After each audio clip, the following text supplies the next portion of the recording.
Good day to my dear students from Hospitality Management Program. So, I am here to discuss the Lesson 5 in Applied Economics, which is about labor supply and the overseas Filipino worker wages and population growth. For the learning objectives of this lesson, there are a few things that you should understand. The first is to explain the influence of demand and supply, explain the equilibrium price and quantity, understand the cause of price regulation, identify the cause of unemployment, and explain the interrelationships of poverty, unemployment, and population growth. So there are lots of concepts here that I am really sure that we are all familiar with, and I'm here to give you the brief description about those things and what are the relationship of those terms in the economy itself. So let us first talk about labor supply. So since we are dealing with demand and supply on the previous lessons, and we already encountered basic economic problems of the Philippines, so isa sa natakal natin yung underemployment and unemployment. So this is related to labor force, and labor force is defined as the people willing and able to work. It consists of the unemployed 15 years old and over. And for the equation or the formula of computing labor force is employed plus unemployed. So, kung iisipin nyo, bakit natin kailangan pagsamahin yung total numbers of employed and unemployed? Ang pinag-uusapan naman natin ay labor force. So, sa madaling salita po, ang labor force po ay yung numero ng mga tao na kung saan ay may kakayahang magtrabaho at merong mga may trabaho na. So, all of us are qualified na to have work. Even you as a student, no? As long as you are 15 years old above, ay pwede naman na kayo magtrabaho. But definitely in our country, it is not designed, no, for individuals to have work when you are still minor. No, pero dahil nga meron naman ng qualification, may skills, and meron naman ng strength, no, yung 15 years old over na mag-work, kaya sinasama siya sa labor force. So, this formula, we're never gonna use it. No, hindi ko naman kayo pagkukumpute ng labor force since this is used, no, by the economists, or how the economists compute the labor force of each country. Pero, ayan, binigyan ko lang kayo ng highlight. But just always remember that when we talk about labor force, it is not about the people who have work, but it is about the people who are capable of working from 15 years old and over. As long as they can, may trabaho man sila o wala. Yun po yung labor force. And sabi dito, labor force participation rate is the percentage of the total population over 15 years of age. No, so, those individuals who are willing na to have work 15 years of age and above ay kasama na po yun sa labor force participation rate. So, once again, this formula given on the presentation is the formula used by the economists or by the government to check on the labor force participation rate of our country. So, we will not use it kung hindi naman tayo mga economista para mag-compute, pero I would like you to all understood that there are several formulas used by the government to check on the percentage of those individuals who have work and those individuals who doesn't have work. So, may ginagamit po tayo dyan na computation. Alright. So, in the employment sectors in the Philippines, we have 3 sectors na dito po sa bansa natin. And these 3 have differences from one another. Now, when we talk about agricultural sector, those are the people who are, or those are the individuals who are involved in the agricultural sector. Meaning sila po yung mga empleyado o mga trabahador na related sa agricultural na sektor ng ating bansa. No, so, example po niyan ay mga farmers, yung mga business owners na mayroong tindahan ng baboy, ng manok, ng baka, ng itlog, ng bibe, ano pa ba, Basta those individuals who are related in the agricultural sector, yung mga may tindahan ng gulay, may tindahan ng prutas, may farm. Yan. So those are one of the employment sectors in the Philippines, which is the agricultural sector. Second thing is the industrial sector. So those are the individuals who needs to have skills in order for them to fulfill their job.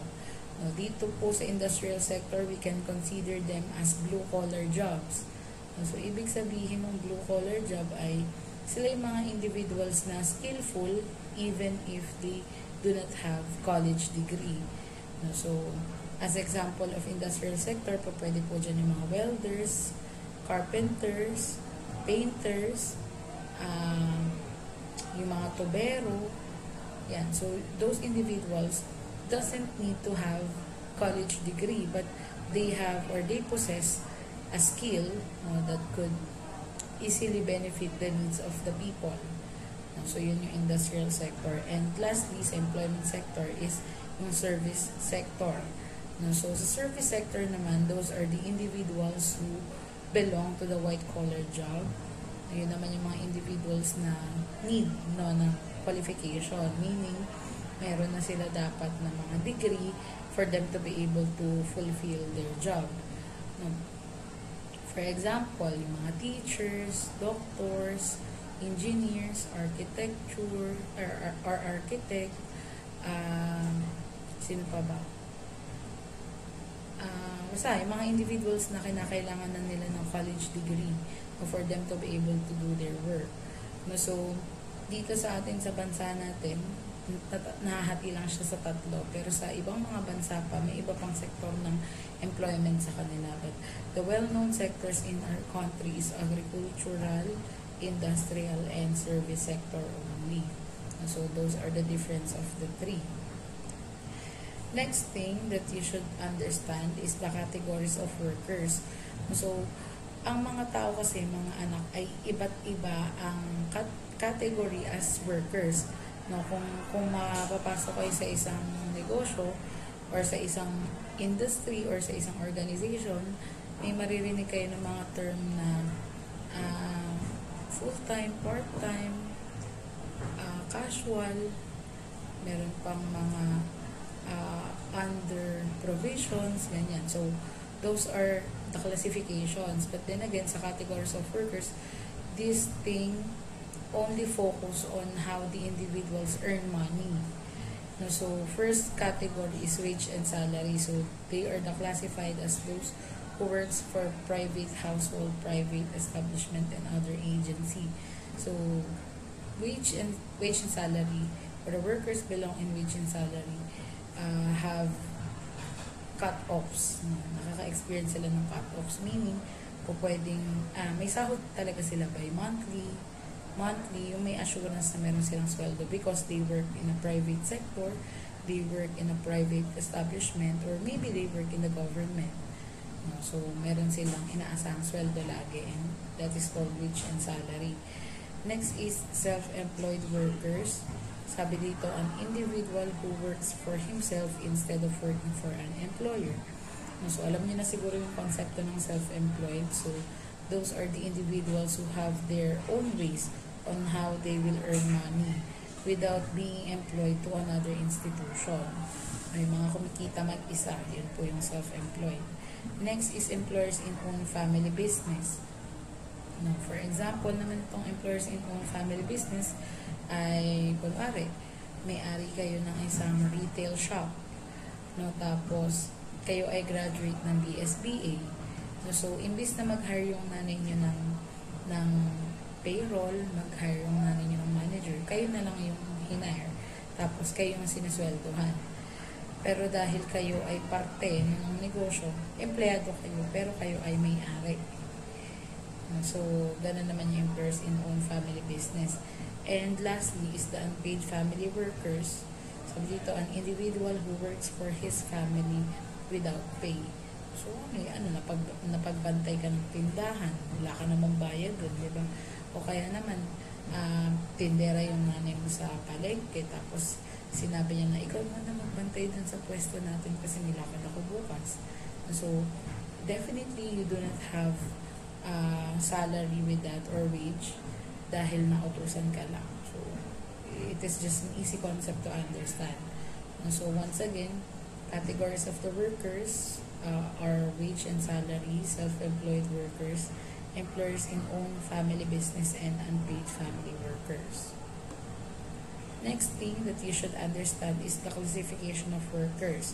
Kagaya na nabanggit ko kanina, there are several types ng mga employees sa isang bansa. And pag-usapan na rin natin yung konsepto na to sa concept ng underemployment natin dun sa first lessons natin. So when we talk about full-time workers, those are the individuals who work 40 hours or more in a week.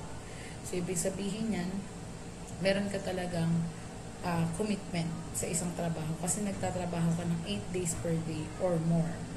So, yun yung tinatawag na full-time workers. Pagka sinabi naman natin part-time workers, those are the workers who work for less than 40 hours a week. So, meaning to say, hindi naman sila nire-require na 8 hours per day yung trabaho, pwedeng extra income lang, or maybe the work that they have doesn't need a long hours to do the work needed.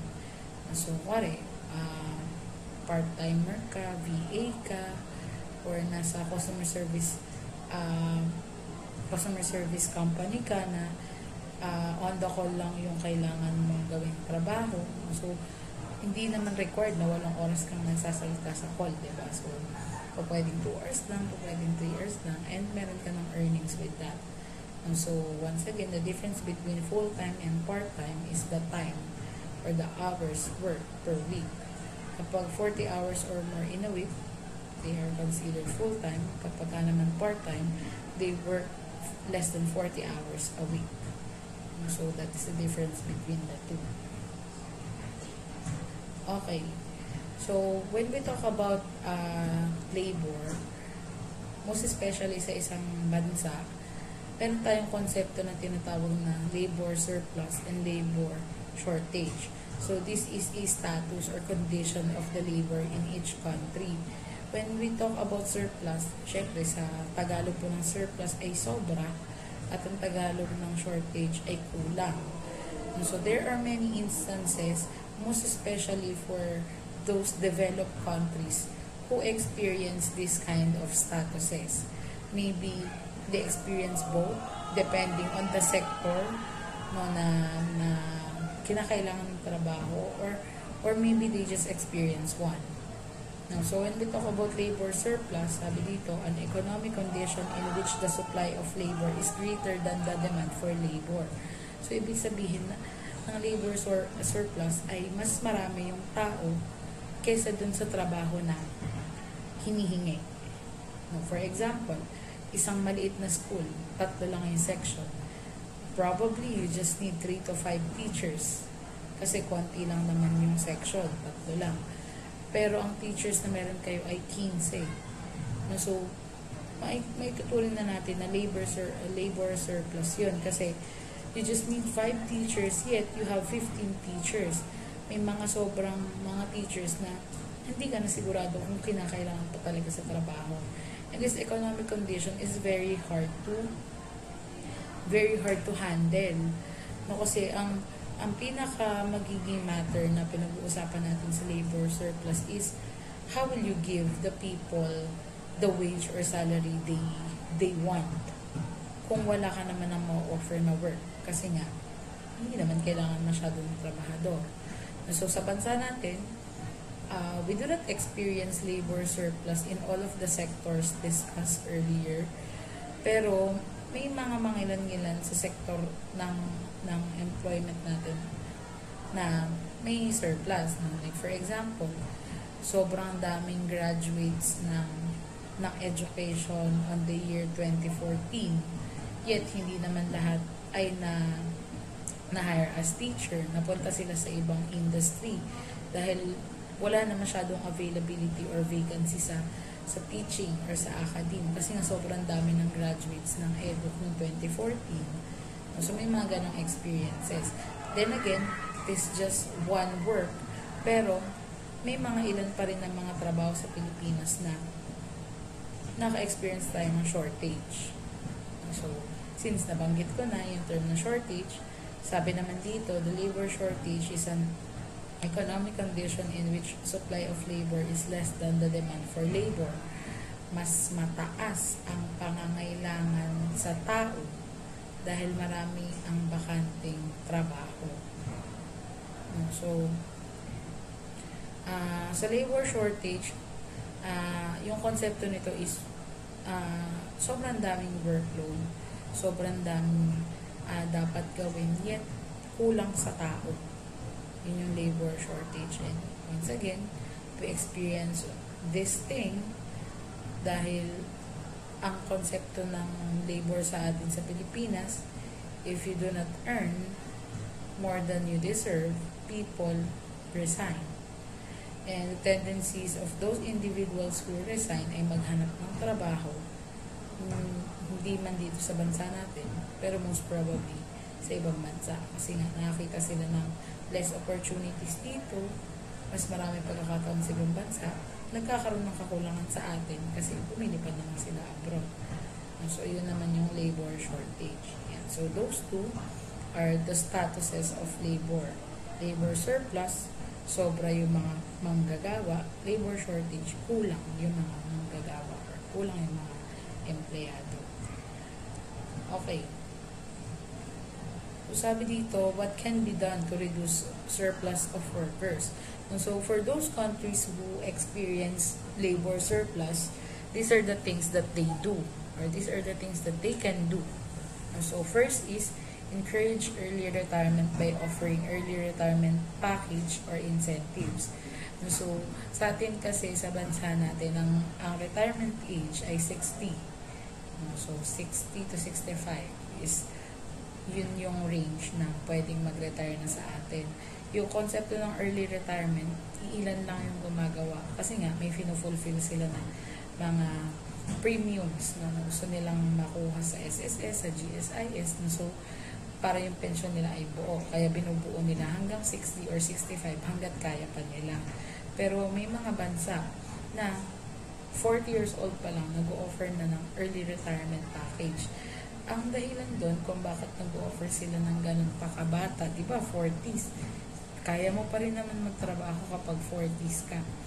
Yet, may mga bansa na nag-o-offer ng ganun kaaga na retirement because marami nga silang mga kabataan pa, marami pang mga millennials, marami pang mga Gen Zs na pwedeng mag-offer ng mas maganda or makapagtrabaho ng mas maayos kasi meron silang mga new learnings, new knowledge that they can offer for the company. So, those individuals who already have 20 years or 15 years in the company ay ino-offeran na nila ng early retirement para ang ma-maximize nila na husay ay yung galing na sa mga bata.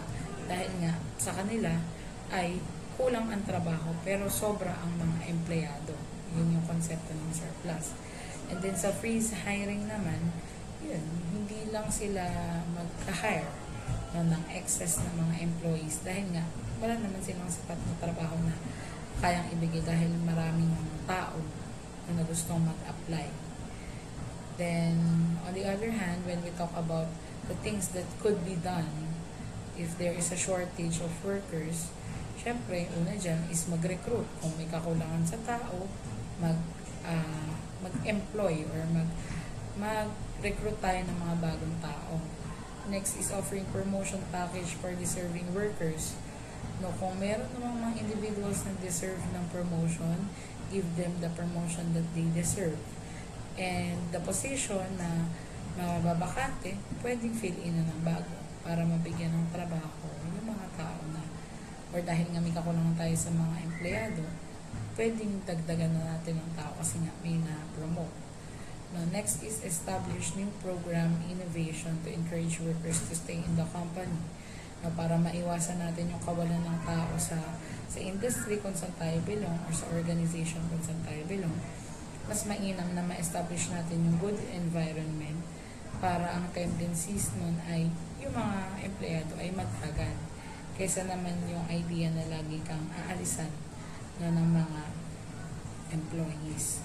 And fourth one is look for substitute workers during peak season. Diba? Yung idea naman nito ay there are moments na kinakailangan natin ng additional labor force because there is a need or there is a demand.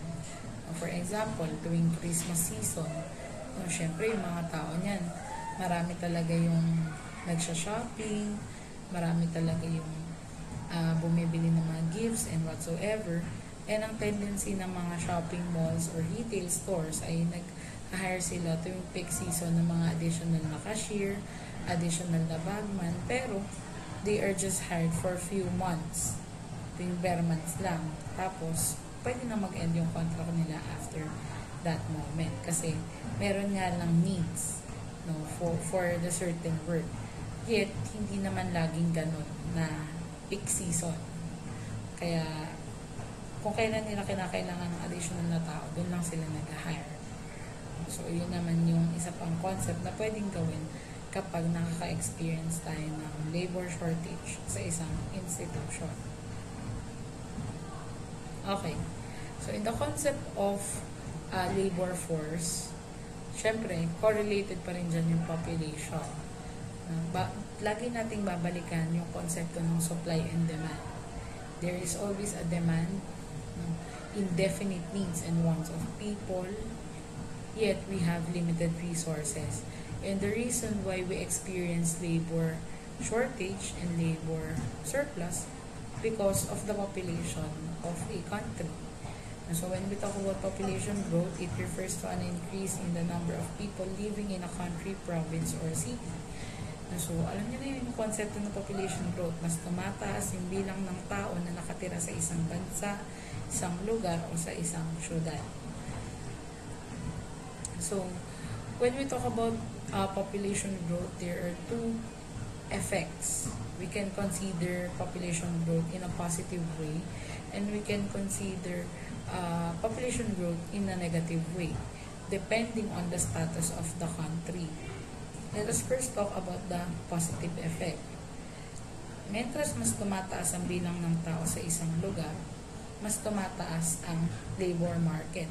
Ibig sabihin, mas marami yung taong pwedeng magkatrabaho, mas maraming trabaho yung pwedeng i-offer, depending on the status of the country. Now, it doesn't work always in each country. Kung developed country ka, di ba nga may mga ilan ng bansa na nagre-require sila ng mga immigrants. Sabihin ng immigrants, pinapalipat doon kasi nga kulang sila ng tao. Masyado silang mayaman. Masyado silang established na kinakailangan na nila ng additional population for them to be able to continue. Kasi may ilang mga bansa na nagiging stagnant na yung growth nila because hindi na nagkakaroon ng increase sa population ng bansa. Sabi nga stagnant, nakahinto yung growth nila. So, when we talk about population growth, for those specific countries, mas tumataas na yung labor market or increase in labor market. Next positive effect of population growth is it increases demand for goods and services. Well, and the reason behind it is mas tumataas ang demand ng tao kasi mas dumadami yung tao. Mas tumataas ang dami ng tao na nangangailangan ng goods and services kasi nga tumataas ang populasyon. So, it is a win-win situation for businesses and people. Kasi kapag tumataas ang population, maraming pagkakataon yung mga businesses to offer their products and services. Mas marami rin naman mabibili yung mga consumers. So, it's a two-way process for both of them. And next positive effect is price stability. Yan, so, na-stabilize yung presyo ng mga bilihin kapag may population growth. Depende sa status ng ekonomiya ng bansa. It doesn't work always, most especially sa mga underdeveloped countries, yung mga bilang sa third world countries, yung hindi mayayaman. Nangyayari kasi doon, tumataas yung tax paulit-ulit. Pero kung well-established ka na bansa, it is easy for you to stabilize the price of the goods and services. So that is on the positive effect. However, population growth have several negative effects, most especially sa mga underdeveloped countries kagaya natin. Yung tendencies kasi na ng pagdami ng tao o paglobo ng populasyon ng tao ay hindi maganda para dun sa mga bansa na hindi naman din ganun kayaman. So, nagre-resulta yung population growth saan? Poverty and inequality, economic growth, nagkakaroon ng negative economic growth, nagkakaroon ng kakulangan sa education, merong unemployment kasi nga ang dami ng tao, iilan lang naman ang available na trabaho. So, may mga taong walang trabaho. Then, rural-urban migration, ibig sabihin, you are from province, you will fly to Manila to have some work. No, ang tendencies kasi nun, mga anak ay nagkakaroon ng pagsikip dun sa mga syudad. Sumisikip dahil dumadami yung tao na nakatira. Dahil nga, ang konsepto ng successful na employee sa atin ay nandun lang sa city na para bang pagka sa Manila ka nagtatrabaho, maganda sweldo mo, malaki kita mo, maganda trabaho mo. Kaya ang tendencies ng mga taga-rural places ay lumilipat sa urban places. And another thing about rural and urban migration, wala rin kasing available jobs sa mga provinces. Kaya ang tendencies nun ay lumilipat na lang sila sa mga city or sa Manila, ganun. And then, yan. Another thing is high cost of living. Yan yung mga na-experience natin ngayon. Kasi, when we talk about high cost living, yung mga value-added tax yan. Additional taxes given on the people because we need to survive. We need to stabilize the fundings of the government for them to be able to finance our needs. Sa madaling salita po, kinukuhanan tayo ng pera ng gobyerno para may pangtustos sa atin. Kaya anong nangyayari doon? Tumataas yung mga living expense na na-experience ng mga tao. And last thing is the social problems. Alam nyo na yan, yung teenage pregnancy. Yan, kapag nagkakaroon ng population growth. Yun naman talaga ang reason kung ba't nagkakaroon ng population growth. Tumataas ang bilang ng birth rate comparing sa death rate. Mas maraming nabubuhay kaysa sa namamatay. So, it is a social problem and it has negative effect. Now, depending on the country you belong with. Sabi ko sa inyo, it doesn't work always in each country. Merong magandang epekto ng population growth, meron din naman hindi magandang epekto ng population growth. And these are the things, the positive effect and negative effect of population growth. So, I hope you understand the difference between the two. Okay. So, sabi dito, what are the things that could be done to lessen the population growth? Unang-una dyan ay bawasan yung konsepto ng rural-urban migration. Yung mga tao sa probinsya, huwag palipatin sa syudad. Magbigay ng mga trabaho sa probinsya para hindi napipilitang lumipat yung mga tao doon sa Maynila. Yun yung unang paraan. Pangalawa, government should make a policy to eliminate absolute poverty. Sa Philippines kasi napakalaki ng difference ng mga taga-city and taga-province. Na para bagang pag nasa Maynila ka, di ka naghihigahos. Pero pag nasa probinsya ka, kamote lang kinakain mo. Kitang-kita yung diferensya ng dalawa. So, the role of the government is to make sure that no one is poor.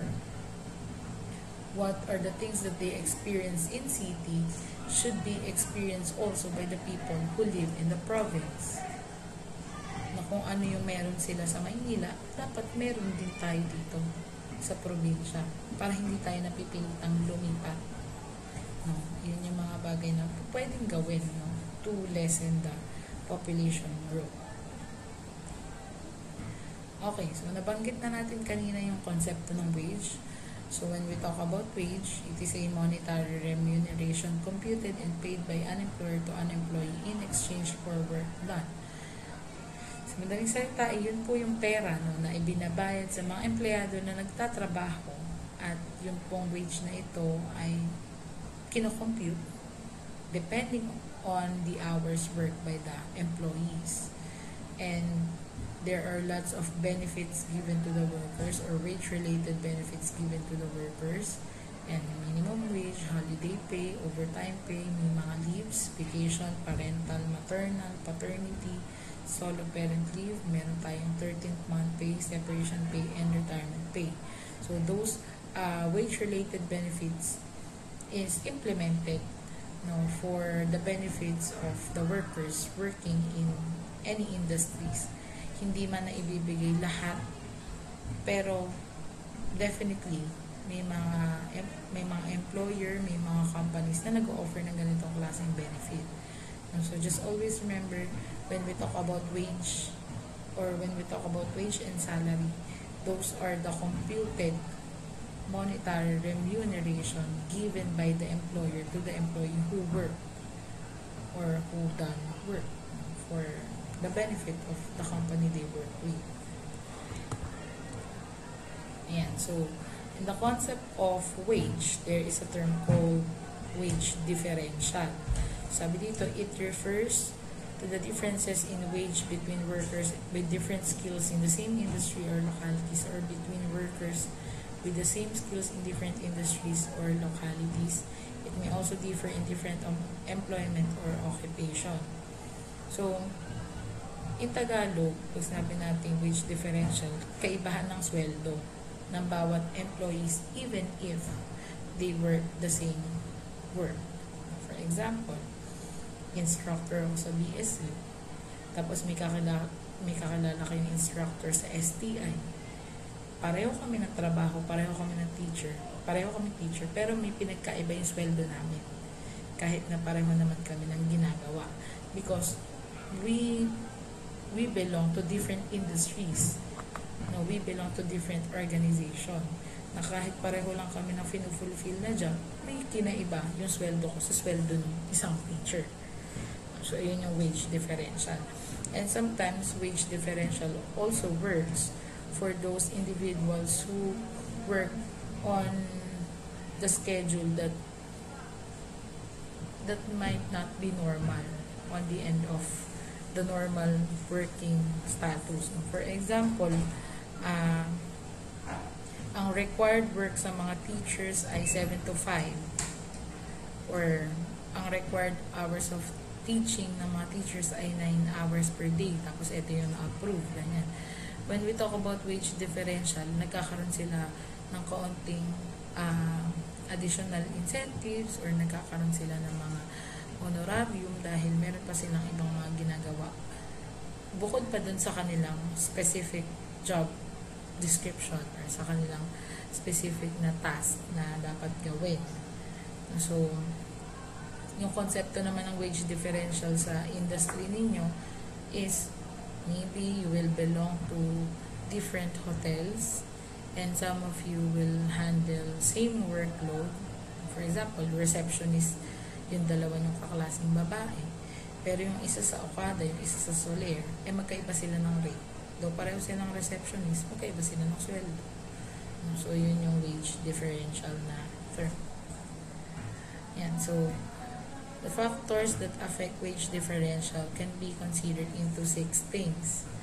So first is the government policy on salary and wage adjustment, company policy on employee compensation, collective bargaining agreement between management and workers in the public sector, nature of work required in the workplace, nature of role and responsibilities performed in the workplace, and employees' education, experience, and trainings. So these things might affect the wage of an employee. Ang laking effect kapag may personal growth ka as employee, tas belong ka sa isang institution. For example, nagma-masters ka, o kaya nag-MSHRM ka, graduate ka ng hospitality management, tapos imbes na sana receptionist ka po, pwedeng managerial position yung ibigay sa'yo kasi mas nag-aral ka. No, kaya naman, dahil kaya mo na magdagdag ng workload kahit na meron ka ng ginagawa as receptionist, magkakaroon ka ng another roles and responsibility dun sa workplace. So, magkakaroon ka talaga ng increase. Magkakaroon ka ng difference ng wage mo from another receptionist kasi nga may additional workload ka. And sometimes, pwedeng depende rin sa company policies on how they compensate their employees. Kapag nag-OT pay, or pag nag-overtime ka, may overtime pay. Yung mga hindi naman nag-OT, wala namang overtime pay. So, kahit pareho naman kayo ng trabaho, iba yung sweldo mo kasi nga, nag-overtime ka. So, depende yun sa policies na pinapractice no, sa loob ng kumpanya or dun sa mga established no, na mga practices sa loob ng organization kung saan ka nag-work. So, once again, you do not need to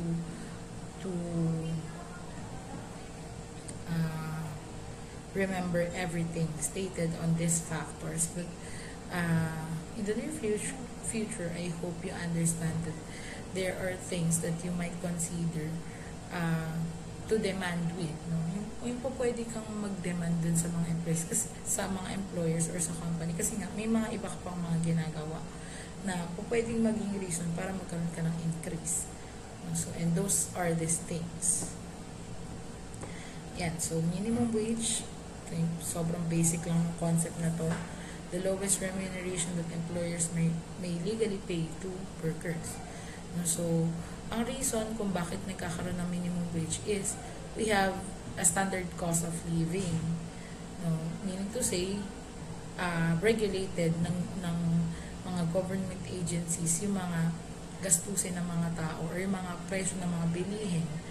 So, as employers, dapat we or they should be knowledge about the needs no, of their employees, na hindi sila pa pwede magpasweldo ng mas higit na mababa doon sa dapat na amount na pera na hawak ng isang tao. So, sa minimum wage, actually, I do not understand the concept of having different minimum wages in a country. Lalo sa atin sa Pilipinas, may provincial rate pa, tapos mayroong Manila rate. Bakit ganun? Pare-pareho lang naman yung presyo ng bilihin. Kung sinabi ng gobyerno na ang suggested retail price ng isang orange juice ay 20 pesos, ibig sabihin, it works for all. 20 pesos ang orange juice sa buong bansa. Pero bakit yung sweldo sa Maynila mas malaki, sa atin mas maliit? I'm one of those advocates who do not believe in the concept of minimum wage. Kung meron silang minimum wage na ipa-practice no, sa bansang Pilipinas, dapat iisa lang.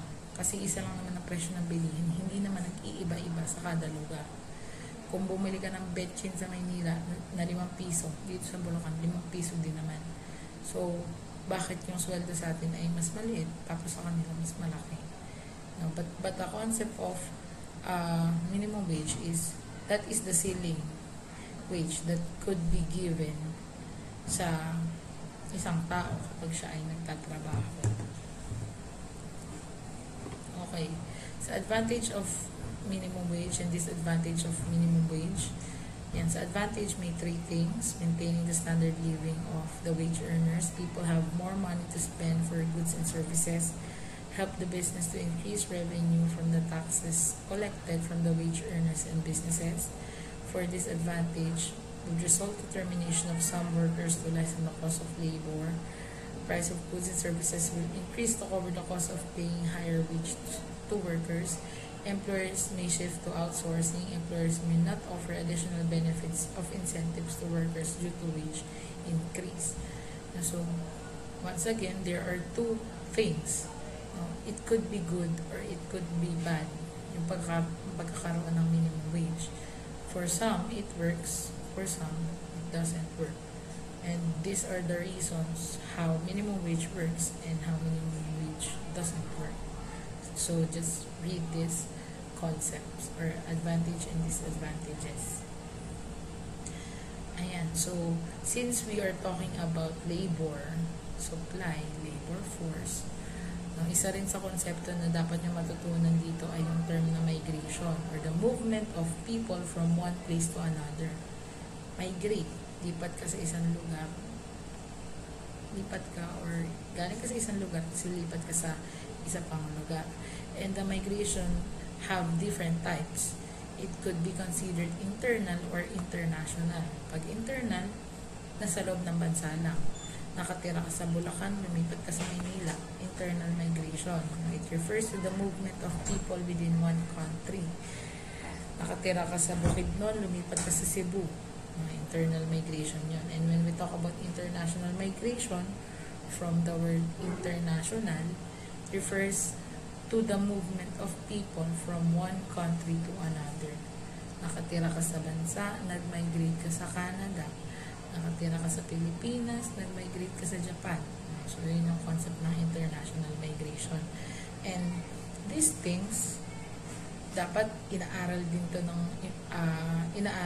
ng gusto ng mga nasa government kasi dapat malaman nila yung reason why Filipinos do internal migration and international migration. Kagaya na nabanggit ko kanina, yung rural-urban idea, dahil nga maraming job offered sa Maynila, yung mga taga-probinsya lumilipat doon. So, tendencies nun, internal migration, nagdo-dorm, nag-apartment doon, tapos nawawala ng tao sa provinces kasi nga wala namang offered na trabaho. And it can be related also in the international migration. Napapangitan sa mga offerings ng bansa, wala silang nakikitang growth sa isang bansa, kaya lumilipat sila from one country to another kasi mas maganda yung benefits ng citizens sa ibang bansa comparing sa bansa kung saan sila belong. And yung Pilipinas, sobrang kilala sa international migration. Parang lahat yata ng bansa sa buong mundo may Pilipino na kung iisipin mo, bakit may mga nagmamigrate? Hindi ba enough yung meron tayo sa bansa natin kung bakit gusto pa nilang mas manirahan at maging citizen ng ibang bansa compare sa atin? So, dapat inaaral siya ng gusto ng government. And you, as my dear students from hospitality management industry, you will experience these things, no? Kung ang future na gusto nyo for yourselves is to become a hotelier sa ibang bansa, diba, ang reason naman lagi, pera. Tapos ang tendency nun, dun ka natitira. Kasi nga, may mga bagay na na-experience tayo sa Pilipinas na hindi maganda. Kaya napipilitin na lang tayo lumipat ng iba pang bansa. So, yun yung difference ng dalawa. Internal, local lang, lumipat ka lang sa isang lugar, pero sa isang bansa pa rin. Pag international, isang bansa, palipat sa iba pang bansa. Yan, causes of migration. Banggit ko na poverty, unemployment, victim of natural calamities, civil wars, improved standard of living, better education, better environment, and economic security. Positive effect of migration, increased labor supply, cheap labor. Negative effect of migration, overcrowded, lack of housing facilities, increasing inequality in the distribution of income and wealth, heavy pollution, traffic congestion, the occurrence of squatter areas and slums, and unemployment. So, kung mapapansin nyo, apakadaming negative effect comparing sa positive kasi migrating is a good concept to some, but definitely kung nationwide context or economically context natin pag-uusapan, hindi magandang idea ng migration kung economics ang pagbabasihan. Pero kung pagbabasihan natin ay personal views, maganda na mag-migrate. Kasi there are lots of opportunities, there are lots of experiences that you should experience, no, na hindi mo naman inaasahan na ma-experience mo kasi nga you belong to a country or a place that doesn't offer a lot for you as individual. So, malaki ng difference ng positive effect and negative effect, but I'm really sure when we talk about the uh, economic thing or economic matter of migration, negative talaga yung effect niya at hindi siya maganda. Yan. So, sa labor migration, this is a easy thing to understand. Imbis na sana nagtrabaho ka na lang sa bansa kung saan ka belong, ay magtatrabaho ka pa sa ibang lugar. Process of shifting a labor force from one physical location to another, a labor migration takes place with the support of the labor force. And sa causes ng labor migration, una, decrease of job seekers to increase income and to improve standard of living, the emergence of industries, and the relocation of production facilities of a given business to a new area. Maraming reason kung bakit kinakailangan pang lumipat ng trabaho. O pwedeng walang opportunity, o pwedeng may bagong industry, o kaya naman pinarelocate ka. Pero same work, ibang lugar lang. And then sa concept ng labor migration, pasok din dyan yung konsepto ng OFWs or Overseas Filipino Workers. Those are the Filipinos who are presently and temporarily working outside the country.